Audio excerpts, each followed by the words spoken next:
En el nombre del Padre, del Hijo y del Espíritu Santo. Amén.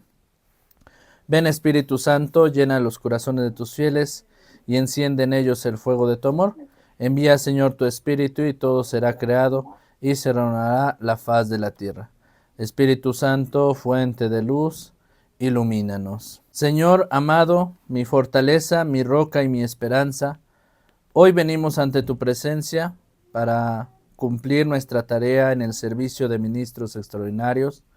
Tú que conoces nuestro corazón, sé que a ti no podemos engañarte. Ante tus ojos está toda mi verdad clara y desnuda. Tú puedes, Señor, lo que no fue auténtico en mi entrega. Tú puedes ver todo lo que no fue sincero o generoso en mis esfuerzos. Deseo ser útil a los demás y cumplir mi misión en esta tierra, pero yo sé que sin ti nada puedo, que te necesito. Por eso me encuentro en este curso de formación, para que tú purifiques mi alma y me des la sabiduría para comprender tu palabra y ponerla en práctica. Bendito seas por siempre, Señor. Por Jesucristo nuestro Señor. Amén. Padre nuestro que estás en el cielo, santificado sea tu nombre. Venga a nosotros tu reino, hágase tu voluntad en la tierra como en el cielo. Danos hoy nuestro pan de cada día, perdona nuestras ofensas, como también nosotros perdonamos a los que nos ofenden. No nos dejes caer en la tentación y líbranos de todo mal. Amén. En el nombre del Padre, del Hijo y del Espíritu Santo. Amén. ¿Qué es lo que vamos a aprender en este curso? Vamos a conocer la primer parte en este primer módulo, la formación básica para el ministro extraordinario. En el módulo número 2 aprenderemos todas las actividades pastorales que le competen a un ministro extraordinario, y en el módulo número 3 todo lo de la liturgia, todos las maneras y modos de ayudar en la liturgia al sacerdote. Y el módulo número 4 veremos todo sobre la espiritualidad del ministro. 4 módulos que son importantes en la vida de un ministro extraordinario. Bien, pues vamos a comenzar con la primera parte, que es el servicio de un ministro extraordinario de la Sagrada Comunión en nuestra Iglesia Católica, ¿sí? ¿Qué es lo que hace? ¿Por qué surge? Y la primera pregunta de este tema es: ¿por qué surge o cuándo surgen los ministros extraordinarios de la Sagrada Comunión? El ministro extraordinario de la Sagrada Comunión es un laico comprometido. Laico quiere decir que es una persona bautizada, eso es un laico. Comprometido, o sea, adicional a que solamente es bautizado, comprometido es que está sirviendo de manera directa en algún servicio. Por ejemplo, en la liturgia, en la catequesis, en el coro, etcétera, ¿no? Entonces el ministro va a ser un laico, un bautizado que está comprometido con la iglesia para asistir en algunas de las necesidades de la iglesia en donde no haya un sacerdote o diácono. En pocas palabras, vamos a entender que el ministro extraordinario va a colaborar con el sacerdote, ¿sí?, de manera íntegra en algunas actividades pastorales cuando el sacerdote no pueda. Por eso la iglesia le ha dado este término al ministro, extraordinario, porque solamente va a ayudar y colaborar en momentos extraordinarios. Eso nos queda más que claro.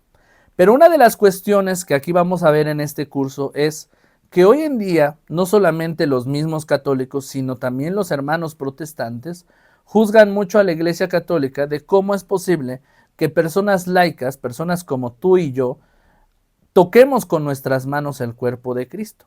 Si solamente está permitido tocar el cuerpo de Cristo al ministro debidamente ordenado. Ya lo veremos el día lunes en el tercer módulo sobre la liturgia. ¿Quién puede tocar con sus manos el cuerpo de Cristo? Y por eso es que somos criticados los ministros extraordinarios, porque se nos ha otorgado esta enmienda, ¿no? Se nos ha encomendado también tocar el cuerpo de Cristo. Y no solo eso, sino debemos entender que solamente lo vamos a hacer en momentos extraordinarios. Ahora bien, hay algunos casos donde el sacerdote, aunque está joven, le va a pedir al ministro ayudar y le va a decir: pues ministro, ayúdame, y da la comunión en la misa. Y ahorita lo vamos a ver que el ministro surge con los sacerdotes ancianos o enfermos que ya no pueden estar mucho tiempo de pie y no pueden, por lo tanto, dar la comunión. Entonces, ¿qué pasa con el ministro extraordinario que ayuda a un sacerdote joven, que él sí puede dar la comunión, y el ministro se pone a dar la comunión? Pues en algunos casos el sacerdote tendrá este criterio para poner a los ministros, ya lo iremos viendo.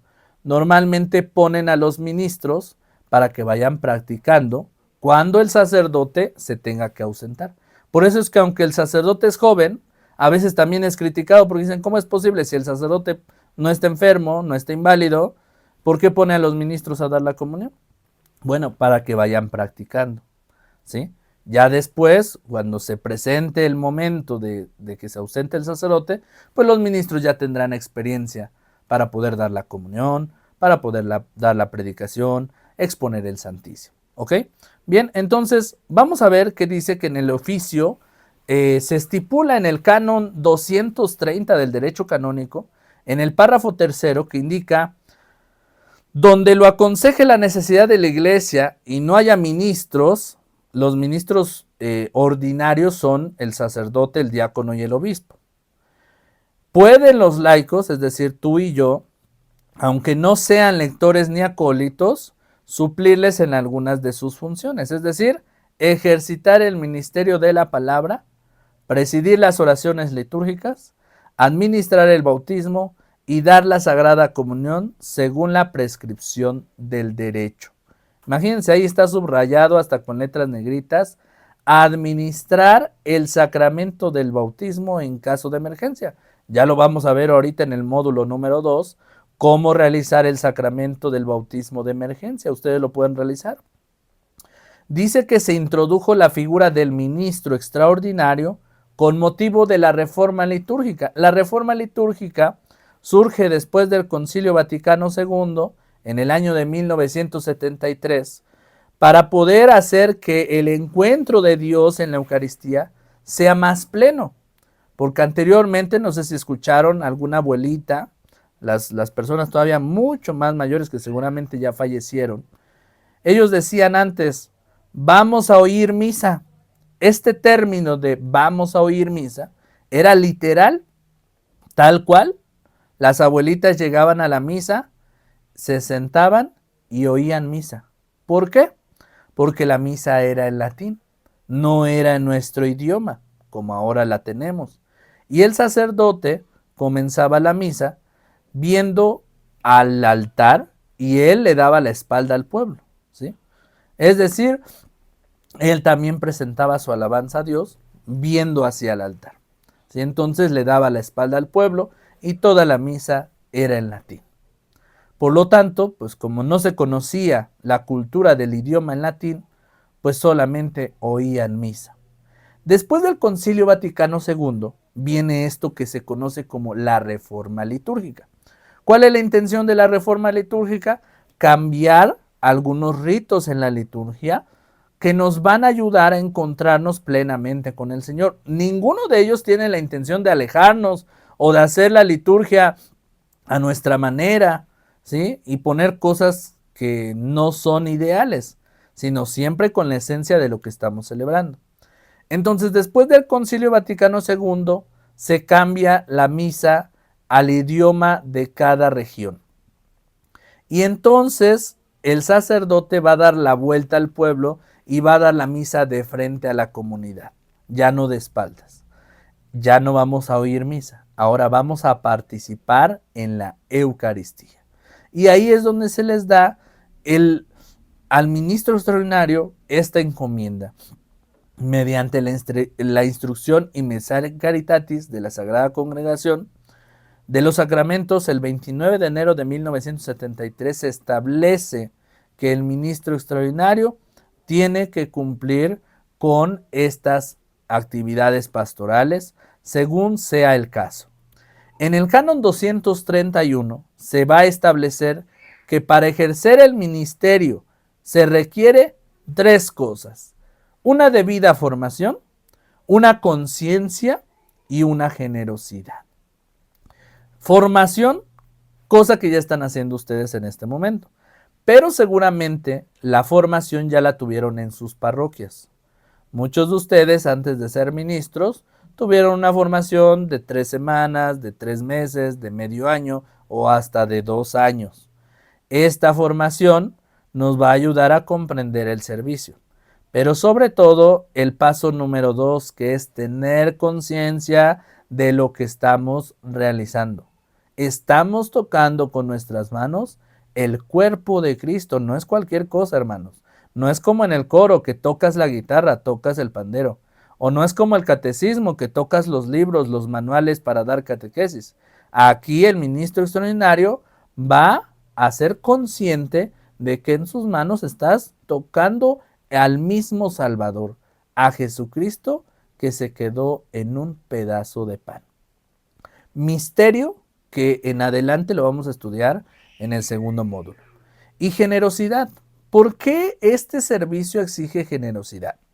Porque generosidad se refiere a voluntad, disposición.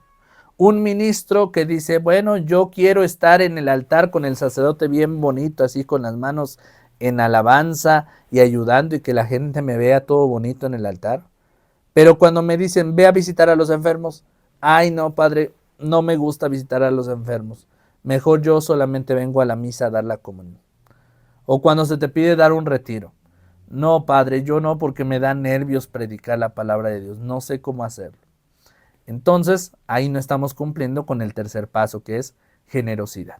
La generosidad se refiere precisamente a esta disposición en cualquier servicio. De hecho, el ministro extraordinario no solamente va a participar en actividades pastorales, sino también en actividades prácticas para la vida de la iglesia. Por ejemplo, una kermés. El ministro va a participar en una rifa para los boletos, para contribuir a la parte de la construcción del templo. Entonces te van a encargar vender boletos, se te va a encargar traer cosas para la kermés.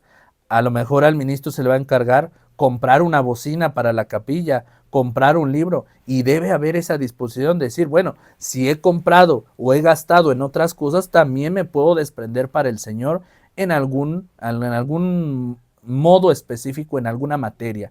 Cooperar para el piso, cooperar para las bancas, cooperar para el audio, cooperar para algo, pero el ministro es el primero que tiene que dar testimonio de que se tiene que hacer una donación al Señor en materia. Y aquí quiero poner un ejemplo muy rápido. En algún momento, en alguna parroquia, un mayordomo se me acercó y me dijo, Daniel, a veces no entiendo. Dice, mira, nosotros como mayordomos nos toca ver lo de la construcción del templo y tenemos que salir cada semana a pedir cooperación en las diferentes comunidades. Dice, pero una ocasión fuimos a la escuela de evangelización y se supone que en la escuela de evangelización están las personas que se están evangelizando. Y resulta que les pedimos cooperación y nos dijeron que no tenían. Y las personas que empezaron a cooperar, que dieron su cooperación, solamente se desprendieron de 5 pesos, de 10 pesos.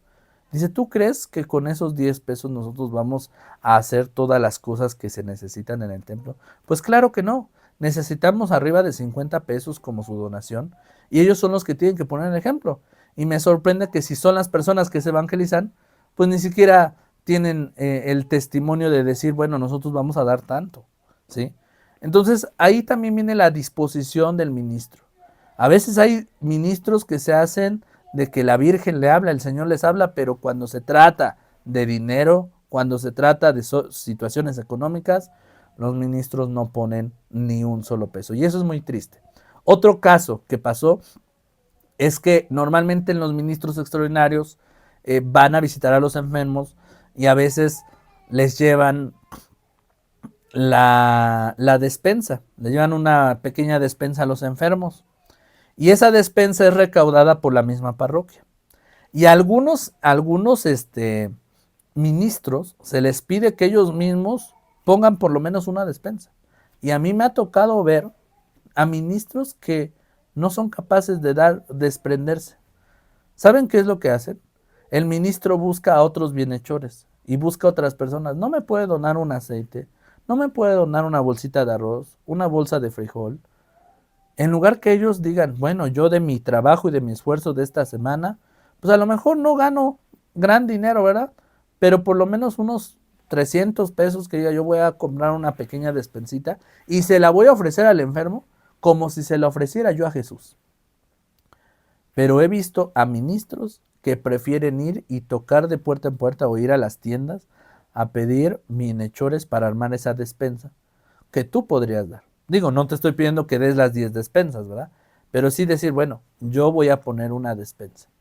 Hay personas que hasta una despensa les cuesta mucho. Entonces ahí vemos una, pues, contrariedad en el servicio. Recuerden, tiene que haber disposición en todos los sentidos. Ahora bien, ¿por qué surge el ministro? ¿Sí? ¿Por qué situación va a surgir un ministro? La utilización de un ministro extraordinario se hace exclusivamente cuando el sacerdote o diácono, por razones de cantidad de fieles y de tiempo o por enfermedad, así lo estipule también el obispo o párroco, puede enviar un ministro extraordinario a cualquier comunidad por falta de sacerdote o diácono. Entonces son tres cosas: la cantidad de fieles, el tema de la enfermedad de un sacerdote y el tema del tiempo. Por ejemplo, la Santa Basílica de Nuestra Señora de Guadalupe en Ciudad de México. Es un templo muy grande. Este es un ejemplo, como otros tantos ejemplos como los santuarios, como acá en Puebla el Santuario del Niño Doctor, y así otros templos que normalmente reciben a muchos peregrinos todos los días del año.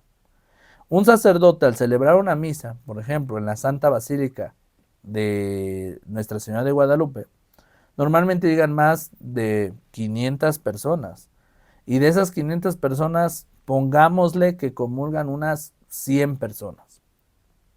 Si el sacerdote se pone a dar solito la comunión, pues se tardaría prácticamente hay unos 20 minutos dando la comunión. Un ejemplo, la misa tiene que ser de 1 hora. En este tipo de templos, como acuden varios peregrinos, pues llegan a ver misas hora tras hora. Entonces ellos tienen que respetar muy bien el tiempo, no pueden prolongarse más. Por lo tanto, en la Santa Basílica de Nuestra Señora de Guadalupe, vemos que hay más de 2 ministros y los ministros llevan a su acompañante, que es el que lleva pues el letrero de que es un ministro extraordinario para dar la comunión, y en el momento de la comunión ya tienen preparados los copones con el cuerpo de Cristo que están reservados en el sagrario, y ya cada ministro se forma y pasan a dar la comunión. Esto para ahorrar tiempo, ¿sí? Cuando es mucha la cantidad de fieles, que nos llevaría mucho tiempo. Pero los casos otros extraordinarios son cuando el sacerdote por enfermedad no se puede presentar. El sacerdote se enfermó o está delicado, va a tener una operación, no hay diácono, no hay seminarista, no hay religiosa que celebre la palabra, entonces va a ir el ministro extraordinario a hacer una liturgia de la palabra y llevar ya el cuerpo de Cristo consagrado para que solamente distribuyamos la comunión después de haber hecho la liturgia de la palabra. Esto es prácticamente lo que va a realizar el ministro. Ahora bien, también cuando el sacerdote aún está presente en la misa, pero el sacerdote pues ya no puede estar de pie porque ya está viejito, pues el sacerdote toma asiento en el momento de la comunión y los ministros dan la comunión, ¿sí? Entonces hay muchas formas en las cuales el ministro va a asistir al sacerdote dentro de la misa. Pero bien, una de las misiones más importantes que va a tener el ministro extraordinario es la visita a los enfermos. Dado que el sacerdote tiene como misión primordial, porque tiene muchas misiones el sacerdote, pero la misión primordial del sacerdote es llevar los sacramentos a todos los fieles de la iglesia. El sacerdote es el encargado de bautizar, de celebrar el sacramento de la confesión, la unción de los enfermos, el matrimonio, el orden sacerdotal y el momento de la comunión, es decir, dar la Eucaristía.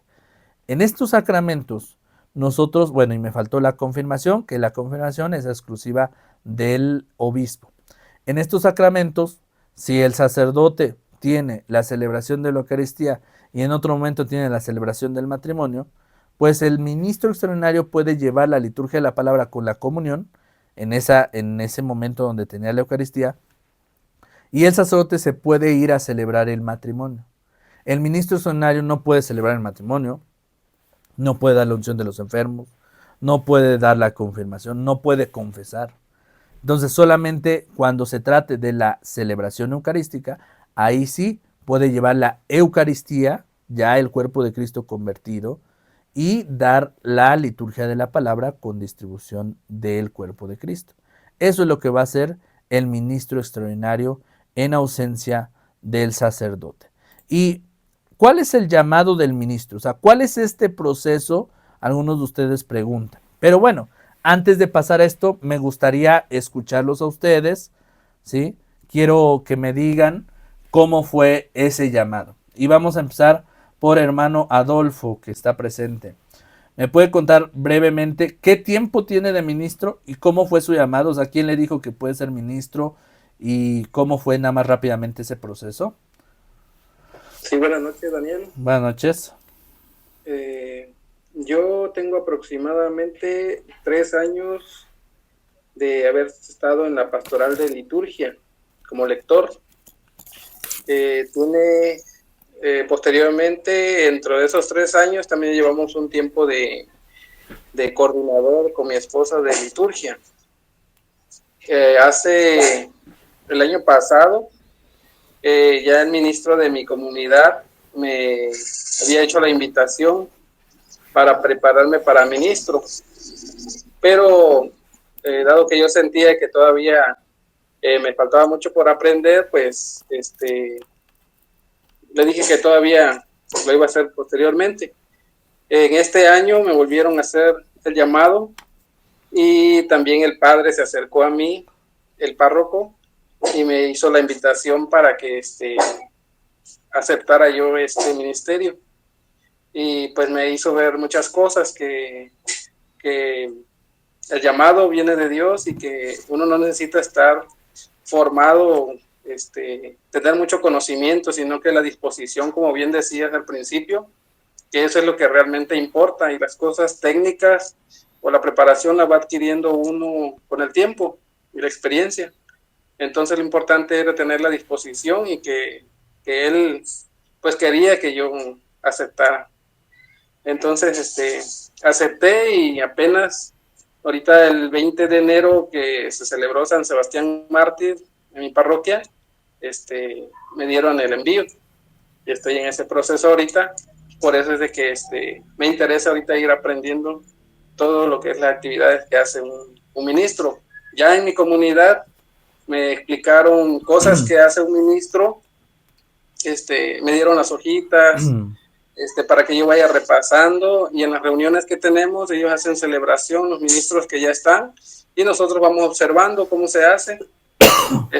Esto fue apenas de diciembre para acá, tengo muy poco, y pues así fue mi llamado, y pues yo lo recibo con mucha fe, y me gustaría seguir aprendiendo, muy agradecido, pues toda esta responsabilidad que implica pues nace de la gratitud que uno le tiene a Dios, y pues yo tengo la mejor disposición de hacerlo con el mayor respeto y con la dignidad que se merece, y ir aprendiendo cada día más. Muy bien. Gracias. Antes de ser ministro, ¿qué servicio tenía? Liturgia, era lector. Ah, ok, muy bien. Así empezó de lector. Muy bien, muchas gracias. Hermana Silvia, ¿me puede compartir cómo fue ese proceso del llamado? Hola, buenas noches. Buenas noches. Yo tengo muy poco tiempo de ser ministra. Em, Apenas en septiembre aproximadamente me dio el sacerdote el envío. Efectivamente nos solicitó tener un curso. Primero fue el llamado en una misa dominical. Yo pertenezco a un pueblo muy, muy pequeño. Y en una reunión, en una misa dominical nos hizo, pues, ¿quién quiere ayudarme? ¿Quién quiere participar? Necesitamos ministros, necesitamos lectores, porque eh, he participado en las lecturas, había yo participado o participo en las lecturas en la liturgia, pero así como que es esporádico. No hay una orden, no hay nada más, pues no hay quien lea, pues hay que pasar. Entonces el padre en una reunión dijo, tiene poco el sacerdote aquí, en una reunión dijo que le gustaría que le ayudáramos, y pues la verdad a mí sí me ha llamado la atención mucho participar en las cosas de la iglesia. Y pues acepté, y me dijo que tomara yo un curso con un diácono. No, él me mandó y nos estuvo dando un curso que mire que hay cosas que aquí usted nos está diciendo que efectivamente ya nos las había, me las había enterado por parte del diácono. Y pues sí, también me interesa, por eso me inscribí a este curso, porque sí me interesa ir creciendo más en este servicio. Y sobre todo en el momento, ¿no?, que uno va a participar con el sacerdote, porque mi sacerdote es así como que no me llama mucho, yo también como que no me meto mucho a la iglesia. Eso es mi duda, esa es mi inquietud, y pues si quiera yo aprender cada vez más y más, para que si hay necesidad pues de auxiliar al sacerdote en algo más, pues lo hago. Gracias. Muy bien, ¿de qué parroquia es usted? La parroquia de la Natividad. Muy bien, ¿en María dónde? Santísima. En el Estado de México, Ok, muy bien. municipio de Japusco. Muy bien, bien. Acá lo que tenemos es el llamado. ¿Cómo es el proceso del llamado? Como ya ustedes lo dijeron, participamos, tenemos algún servicio, pero el sacerdote es el quien nos da la encomienda, nos dice, a ver, ¿te gustaría ser ministro? ¿Te gustaría aprender más, estar más cerca del Señor? Y prácticamente es el servicio máximo que un laico podría tener, porque está en contacto con el cuerpo de Cristo. En el tercer párrafo de esta diapositiva dice que se trata de un laico, hombre o mujer, que ha tomado un curso especial y ha sido instituido para poder distribuir la comunión en misa y también llevarla a quienes por razones de salud o ancianidad no pueden acudir a la iglesia para recibirla. Eso es prácticamente el llamado, y bueno, como tal ya vimos la función.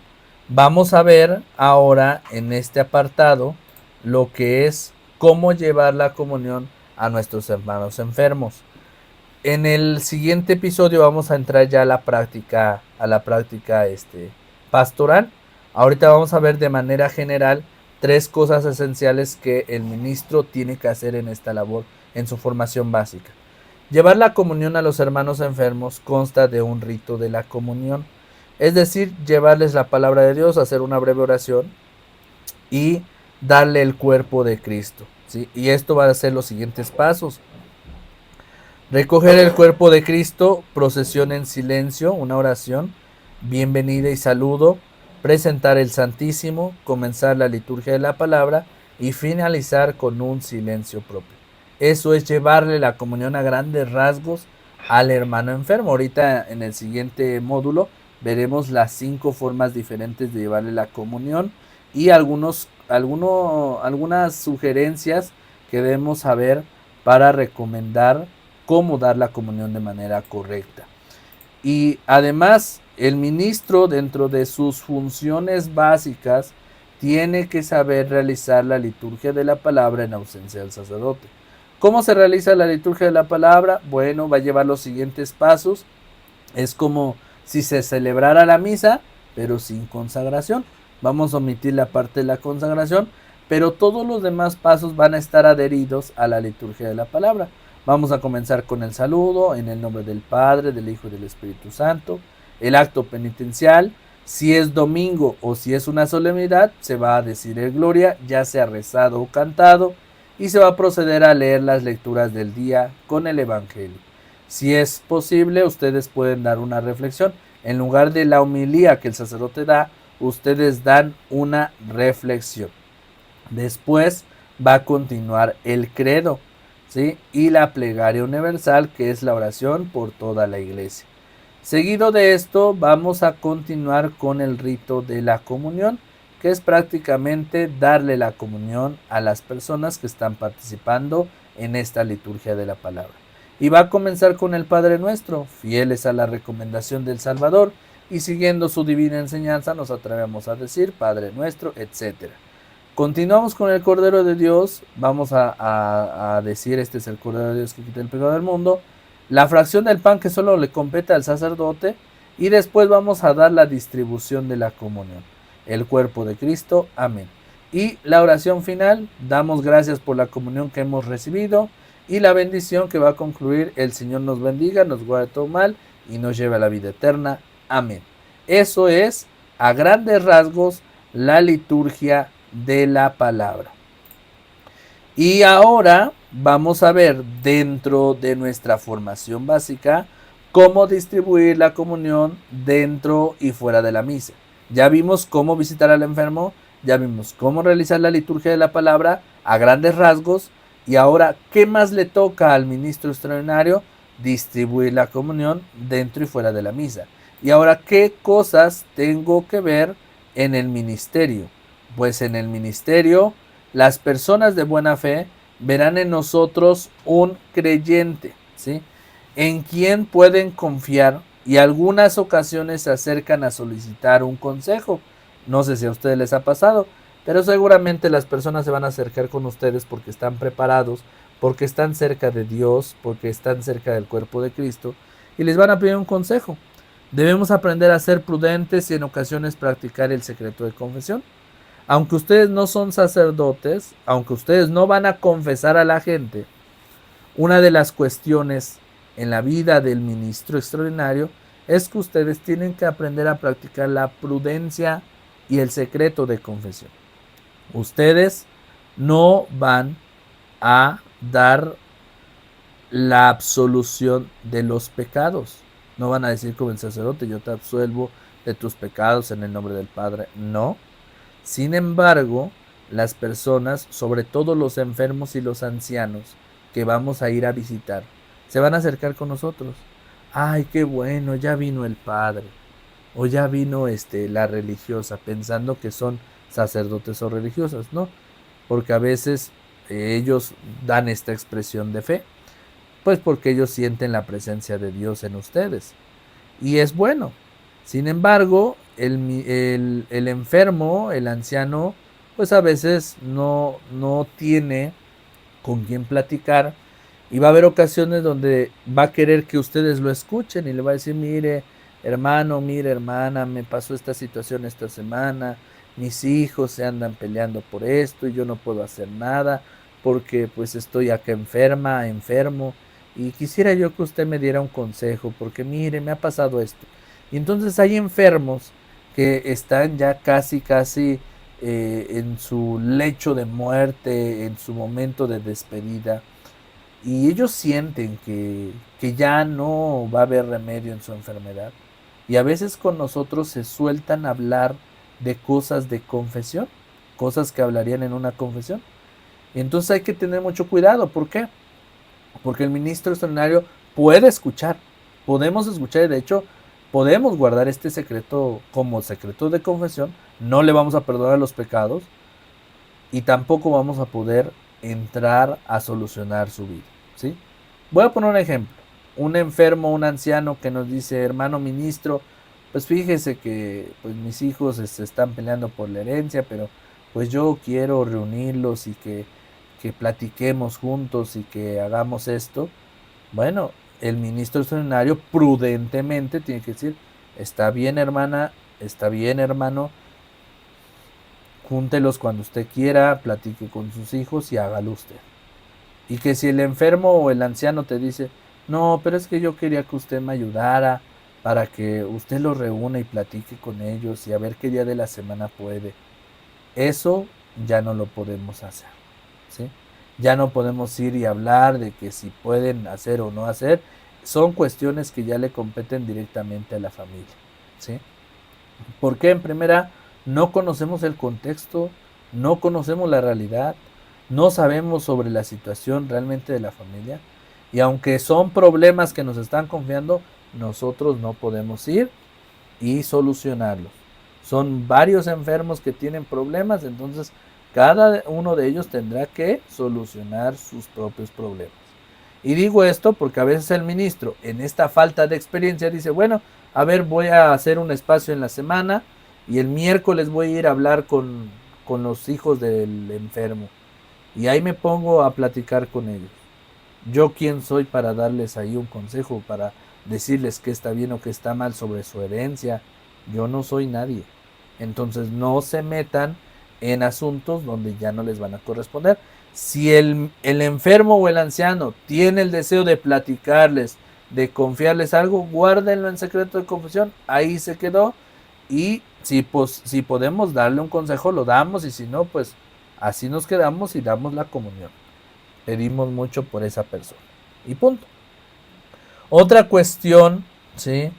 Es la vestimenta. Cuando nos mandan a celebrar la liturgia no podemos portar el alba en caso de varones, para tratar de confundir a la gente con un sacerdote.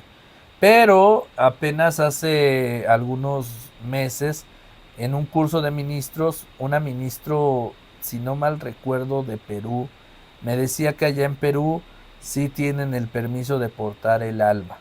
De hecho, el alba es su uniforme de los ministros. Bueno, le digo, en caso de que en alguna diócesis o arquidiócesis se le permita a los ministros, es a todos los ministros.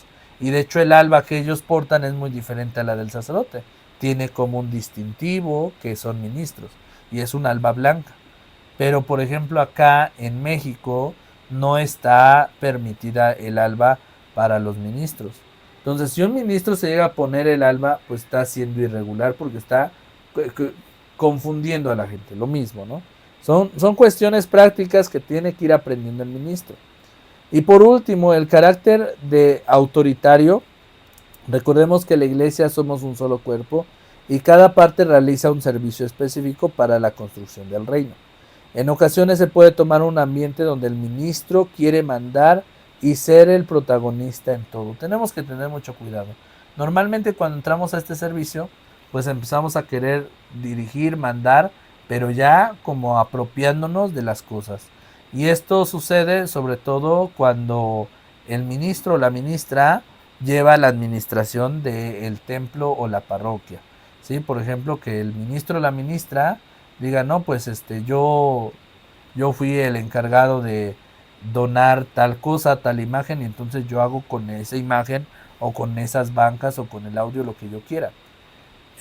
Pasó un caso, por ejemplo, en mi comunidad, donde una persona donó una imagen de un santo grande, y esta bienhechora quería andar sacando la imagen a todas las casas mes con mes para hacerle su rosario, y no está permitido. Una vez que ya dio la donación, ya le pertenece al templo, ya no se puede andar sacando esa imagen. Hay imágenes que son exclusivas para sacarlas de casa en casa y son imágenes más pequeñas, pero esas imágenes grandes no son para eso. Entonces ahí viene la parte de que a veces el ministro puede llegar a quererse sentir propietario de las cosas, de los ornamentos del lugar, porque pues ya tiene un servicio donde pues puede dirigir, ¿no? Hay que tener mucho en cuenta eso. Bueno. Por ejemplo, puedo ir acompañado de otra persona, por ejemplo, mi esposa, a visitar a los enfermos, llevar a comunión. Sí. Sí. ¿Ella es ministro también? No. No, ella es está en la pastoral de liturgia, pero ahorita me ha dicho, pues, si quieres te acompaño cuando vayas. No sé si sea correcto. Sí, puede ir.